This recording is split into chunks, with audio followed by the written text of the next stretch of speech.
Hello, hi everybody. This is Dave Wallace coming to you from my home here in Waioa, Hawaii. And it's Monday night, so it's Talk Story time. And tonight I'm going to be doing two things for Talk Story time. The first thing is that I'm going to be sharing the numbers, the number sets that I created for the Mega Million Lottery, which will be drawn tomorrow, Valentine's Day.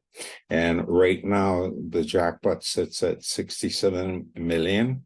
And the cash value is 35.1 million. Not too shabby, but I'm not going to be playing this. However, I did work out some numbers for to share. And if you want to use the numbers, you're welcome to. If you don't want to, that's no problem. Okay. Also, for those of you who are already bugging me for other lottery numbers, please stop. Okay. That's what caused me to back off and not do it for a while. You guys keep on bugging me. I'm not going to do it anymore. Okay. And so please stop. I'm just doing this on a Mondays, and I'll only be posting for Mondays. Okay. And if you, like I said in my previous, videos, a better question to ask me if for me to, rather than asking me to provide you with numbers, a better question is to ask me, Dave, can you teach me how to do this so you can make your own numbers and you don't have to bug people?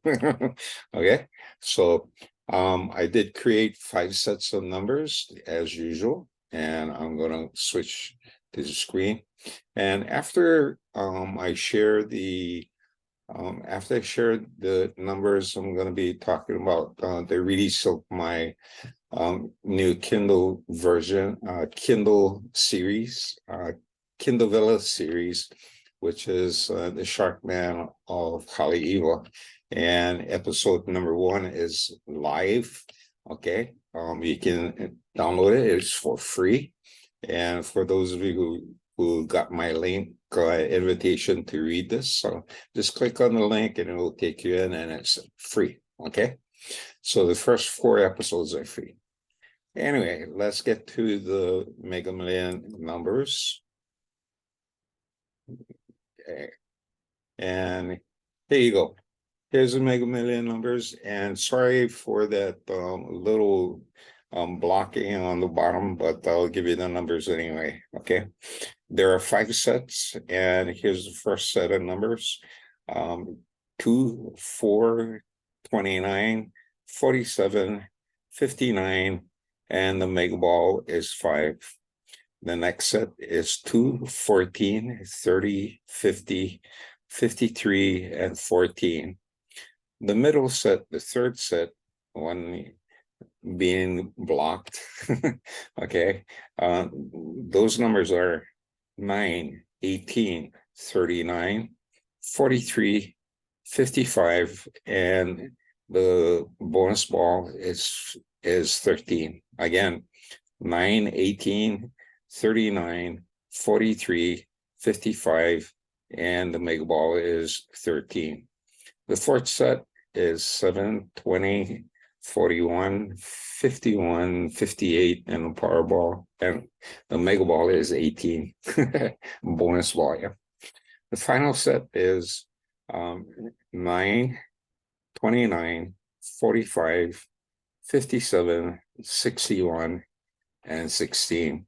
So these are the numbers I'm recommending. And last time I did this, I think we hit 2 numbers and we got 3 one-offs. So not too bad. I haven't been playing the Mega Million for a while, so it's not bad. Okay, making the connections. Anyway, so these are the numbers I'm recommending. So if you want, you can play them. Okay, and we're back here. And the next thing I wanted to share with you folks is I I just released the story, The Shark Man of Haleiwa, on Kindle Vella. And the way Kindle Vella works is these are stories that are written in episodes, and the episodes that I write is anywhere between 1,500 to 2,000 words. So it's a short read, and the intention is to tell a story and make it interesting enough that, so that you'd like to read the next one. Okay. And here's how the screen looks like anyway. So this is two of my current choices on Kindle Vella. You have the Shark Man of Haleiwa and Angels, Ghosts, and Demons, Memoirs of a Spirit Healer.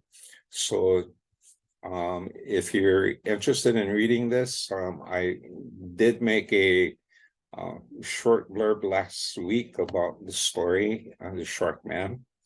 And just to fill in more background on the Shark Man, the whole idea of shape-shifting from a Hawaiian perspective is based on two beliefs that Hawaiians have. The first is the presence of people that we call kupua, or demigods.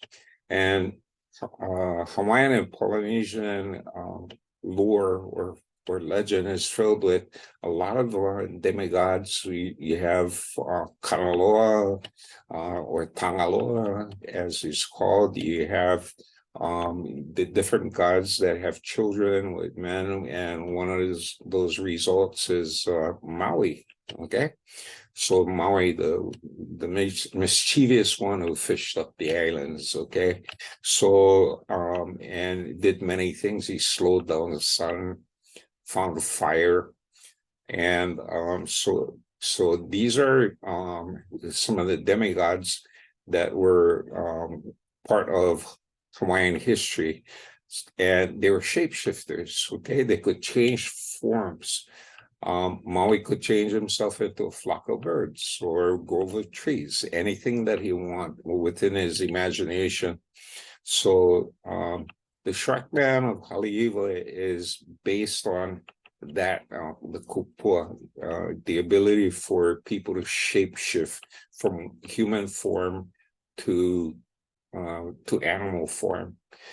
In my genealogy, we do have a shapeshifter that was a eel, and because of his ability, he was able to save our family, okay, and journey to Hawaii as an eel. Okay, so that's what the stories are based on.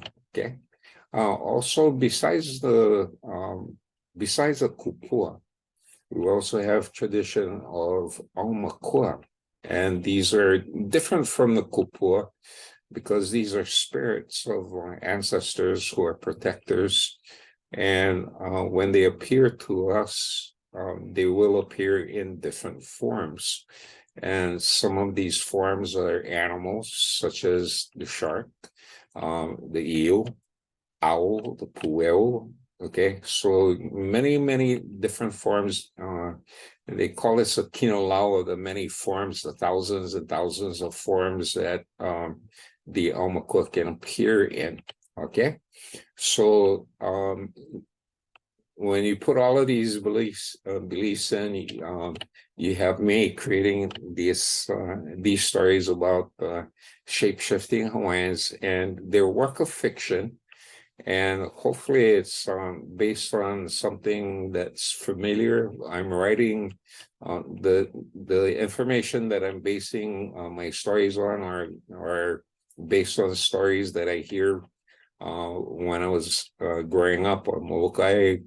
Also, I'm just letting my imagination go.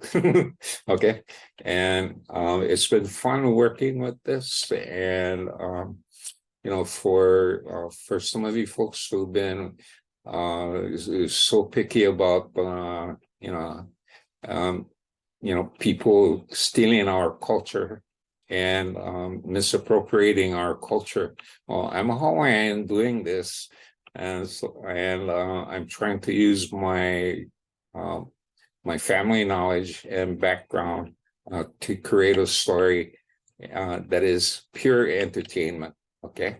And I'm not trying to teach anyone anything about these shapeshifters because they're figments of my imagination. Okay. Let's make that perfectly clear. So Shark Man of Haleiwa, and I'm going to be updating the stories every week. And the Angels, Ghosts, and Demons, I updated every Saturday. In fact, the last update for Angels, Ghosts, and Demons, I believe we have 30 of them going. Actually, more than 30. I think we have to 32. But the last one that I wrote about was a pretty interesting experience I had as a remote viewer. And I'm going to close with this story. Anyway, as remote viewers, we have the ability to project our minds to any place around the world. My mentor, Dick Allgaier, is a really cool guy. He uses his ability to predict different things, and apparently he did something really good for the Super Bowl. And I made my own predictions, and I got the over/under and the point spread. I went with the dog, okay, and so both of the predictions came correct. So anyway, the as a remote viewer, especially when I was brand new to this, and kind of like it was still this toy for me to play around and test the wheels. There are several incidents that drew my attention, and I wanted to help. And one of these things is, since I have this ability to project my mind anywhere I want and see different things, one of the things I was fascinated with is the possibility of finding missing people. Okay. I was able to find missing objects or locate precious metals on one of my friends' places, and I was able to do that just using a map and my abilities, and we were able to find different things. So I wanted to apply it to finding missing people. And the more I worked in this area using remote viewing to find missing people, I realized that number one, looking for missing people, if the person is alive, that's a good thing. Okay. In fact, if a person is alive and I'm tasked to try and find this person, it's going to be really difficult for me to find, because the person in life is always moving around, moving. So it's difficult to get a fix or a location on the person, especially if they're traveling. So that's a good sign if I have difficult time trying to track a person. Okay. What I don't like is when somebody come with a missing person case and say, David, what do you think? And my first impression is, I know where that person is. That's not a good thing, because what it means is that the person is no longer moving around. And when I make a preliminary sketch, sometimes I draw something that come across and dips into the ground. And when that happens, it's for me, it's a sign that this person may be deceased. Anyway, I had a weird experience trying to help find a missing person that got lost up in a coal house. And this person was a young man and went up hiking, and it was really exciting. And so I was able to tap into where he went and his feelings.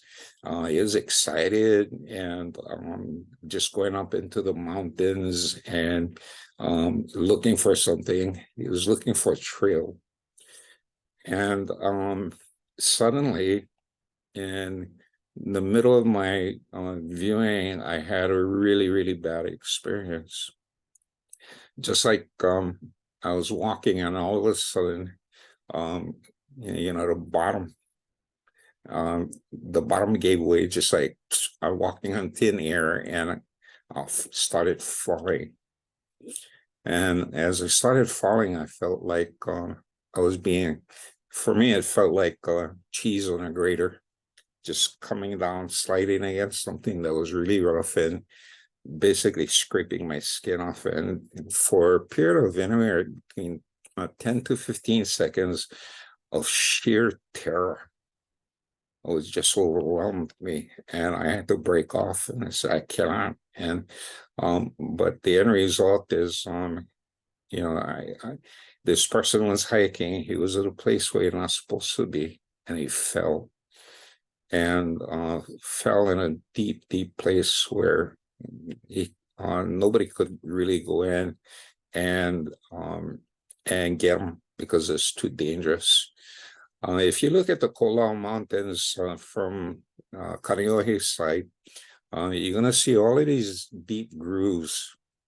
All of these deep grooves, they're called pocket canyons. These are small pocket canyons that's made from the erosion caused by the rain coming down and going down. And each one of these can be a waterfall. In fact, if you look at the Kolau mountains and look at the pocket canyons when it's raining, all these waterfalls are coming down. Well, that's what this guy went sliding down, and eventually, took him about 10 to 15 seconds to basically lose consciousness. And when he hit the bottom, he died. And so there's no way of recovering his body. I was asked to share what my finding was with search and rescue, and I was able to talk to them and point out where this person was. The search and rescue was all looking on the top, and I says, you guys not going to find anybody up there because he's down. He's at the base of the mountain. He's no longer up there. And so once I pointed out the location, it says, it's too dangerous to go up there to recover. So this was my experience with that. And there's some other experiences where I was tasked with looking for a person that was dead, and it wasn't pleasant. Okay. Because everything, the odors, the sights, the sounds, sometimes even the person's last few minutes of life, you can pick it up, pick up that information. And just how much of that is true and how much of that is your imagination is debatable. But when I do these things and stuff, it becomes very personal because I experience these things, and that's what I'm feeling. So I no longer do missing person in cases, mainly, especially people that have been missing for a while, because I cannot handle that anymore. Okay, but it's one of the things got to deal with. Anyway, tomorrow is Valentine's Day, and I want to wish everybody out there a happy Valentine's Day. And from our household to yours, have a great week. And until next week, this is Dave Wallace from Hawaii, saying mahalo for watching and aloha.